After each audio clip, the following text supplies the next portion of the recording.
Felipe, que vem trazendo, né, o que deu uma balançadinha ali na opinião pública sobre o governo do presidente Lula, que é a questão da segurança pública. Aproveitar que a Marília está aqui com a gente, mais cedo eu sou apresentadora do Acorda Metrópolis, programa nosso primeiro jornalístico aqui da manhã, às 7h30 da manhã, já aproveitar para fazer minha propagandinha aqui, mas a Marília é repórter também do Acorda Metrópolis. E mais cedo, Marília, a gente falou um pouquinho sobre o projeto de lei antifacção.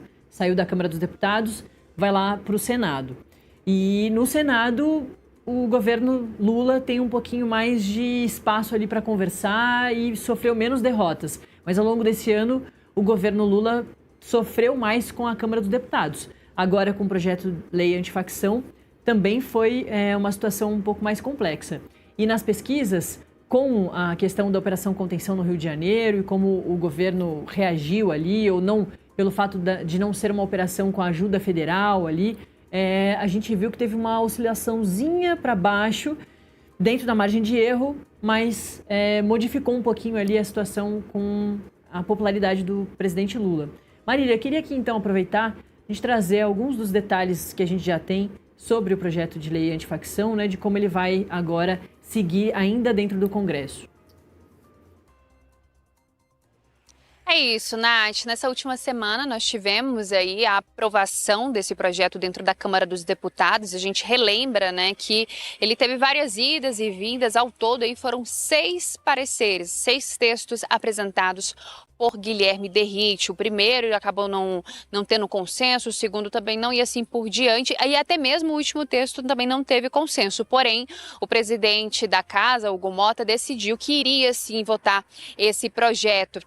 E aí o projeto ele foi aprovado dentro da Câmara dos Deputados com relatoria de Guilherme Derrite, ele que se licenciou do seu cargo de secretário de Segurança Pública do Estado de São Paulo, do governador Tarcísio de Freitas, para poder assumir a relatoria desse projeto. E agora ele foi lá para o Senado Federal. E no Senado recebeu então aí a relatoria do senador Alessandro Vieira, que já é relator da CPI do crime organizado, foi relator também da PEC da blindagem.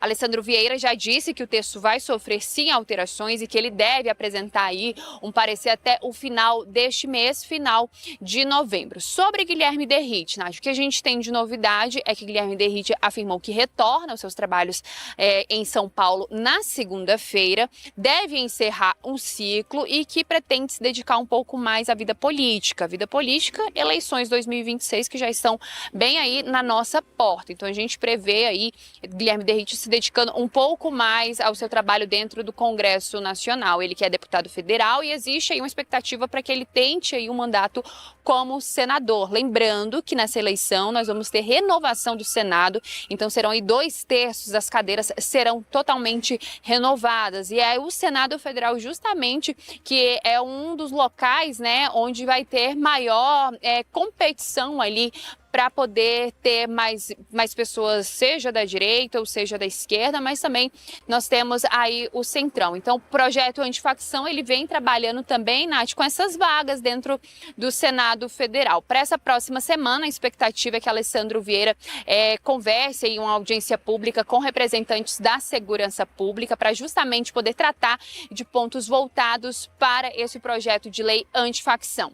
Sobre a CPI do crime organizado, que Alessandro Vieira também é relator, nós temos a expectativa que a partir de dezembro, a primeira semana de dezembro, a gente receba lá no Senado Federal governadores de estado, como por exemplo Ibanez Rocha aqui do Distrito Federal e Tarcísio de Freitas de São Paulo, para que eles venham apontar aí os principais problemas enfrentados em relação ao crime organizado. Enquanto tudo isso vem se movimentando, a gente tem a PEC da Segurança Pública que está parada lá dentro da Câmara dos Deputados. A gente já teve Ricardo Lewandowski discutindo lá com parlamentares.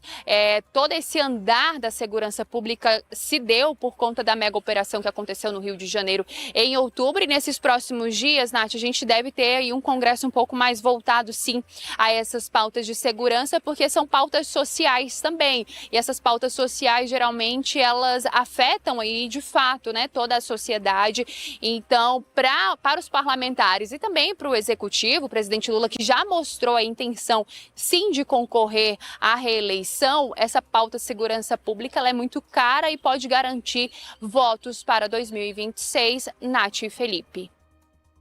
Perfeito, obrigada, viu, Marília Ribeiro? Um ótimo trabalho aí. Esses próximos dias vão ser aí de bastante trabalho, de bastante esforço para a imprensa, justamente para acompanhar todos esses próximos passos aí do destino do ex-presidente Jair Bolsonaro. Valeu, hein? Bom final de semana.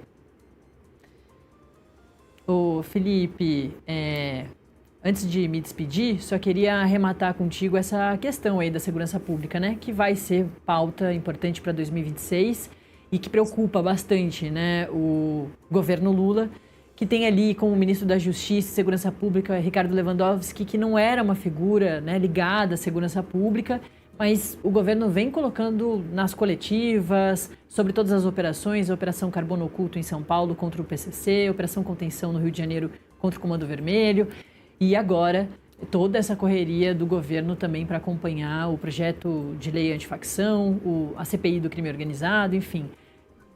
O governo termina o ano bastante preocupado com essa questão da segurança pública, né?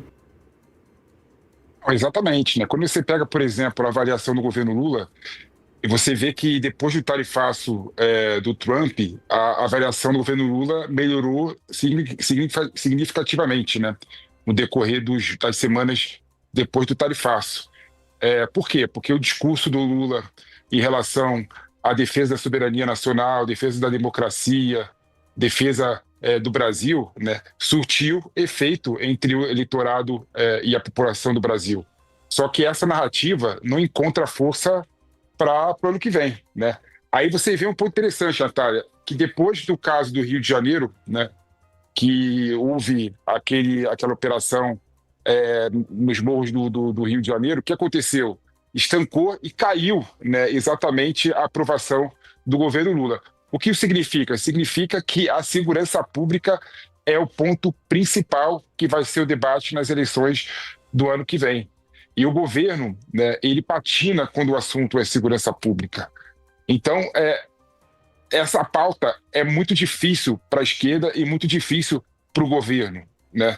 E aí, quando você vê o governo, depois que teve aquela estancada na aprovação, apresentar o PL antifacção para querer ser protagonista do debate, né, sobre segurança pública, né, ele também patinou, né, patinou bastante em relação ao PL antifacção, teve narrativas contra o projeto apresentado e aprovado na Câmara dos Deputados, e teve também uma narrativa que coloca dois lados sobre segurança pública, né, no debate público no Brasil, né.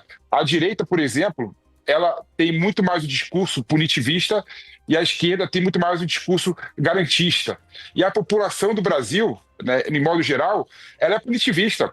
Ela vê com bons olhos, por exemplo, a operação da favela do Rio de Janeiro, né? Ela vê com bons olhos quando um parlamentar aumenta a pena, né, e cria instrumentos de enrijecimento penal. Ela vê com bons olhos isso. Então, esse discurso para a esquerda e para o governo é muito difícil, né? E aí o governo acaba perdendo esse debate com a direita, né? Porque a população, de modo geral, encontra amparo muito mais na ideologia de direito sobre segurança pública do que na ideologia de esquerda, né? Então, aquela máxima que fala, você está defendendo bandido, você não está defendendo a vítima, né? Acaba ganhando amparo na população. Então é um discurso muito difícil, né? Então a esquerda e o governo, no meu modo de ver, tem que fugir dessas amarras, né? Desse discurso, né? E tem um ponto interessante, Natália, que é o seguinte: quando você pega, por exemplo, né, a Constituição Federal de 88, né, a responsabilidade pela segurança pública é dos estados. Mas para a população em geral, né, o grande problema da segurança pública é a União Federal, né, o governo federal. Ela não tem essa divisão na cabeça dela. Então, realmente, o governo tem que fazer algo para poder ganhar a opinião pública no debate sobre segurança pública, que vai ser o ponto principal das eleições do ano que vem. Perfeito. Felipe, vou te pedir uns